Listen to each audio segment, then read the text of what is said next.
ভোলার সদর থানাধীন কোরালিয়া খায়েরহাট এলাকায় বিভিন্ন রকম সন্ত্রাসী কর্মকাণ্ডের সাথে সম্পৃক্ত এবং একাধিক মামলার আসামি মোহাম্মদ জাকির হোসেন ঢাকা হতে কর্ণফুলী ১৩ লঞ্চ যোগে আগ্নেয়াস্ত্র ও মাদক নিয়ে ভোলায় গমন করছে বলে গোপন সংবাদের ভিত্তিতে জানা যায়। প্রাপ্ত তথ্যের ভিত্তিতে আজ ৫ মে ২০২৬ তারিখ মঙ্গলবার মধ্যরাত ৩টায় কোস্টগার্ড বেস ভোলা কর্তৃক ভোলার সদর থানাধীন ইলিশা তুলাতুলি মোহনা সংলগ্ন এলাকায় একটি অভিযান পরিচালনা করা হয়। অভিযান চলাকালীন লঞ্চে তল্লাশি চালিয়ে একটি একনলা বন্দুক, ৪ রাউন্ড তাজা গোলা ও ৮০,০০০ টাকা মূল্যের ২ কেজি গাঁজাসহ সন্ত্রাসী মোহাম্মদ জাকির হোসেনকে আটক করা হয়। প্রাথমিক জিজ্ঞাসাবাদে জানা যায়, আটককৃত সন্ত্রাসী মোহাম্মদ জাকির হোসেন ভোলার সদর থানার বাসিন্দা। সে দীর্ঘদিন যাবৎ মাদক ও সন্ত্রাসী কর্মকাণ্ডের সাথে জড়িত ছিল।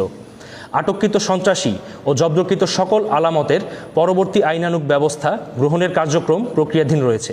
দেশের আইন শৃঙ্খলা পরিস্থিতি স্থিতিশীল রাখতে কোস্টগার্ড ভবিষ্যতেও এ ধরনের অভিযান অব্যাহত রাখবে।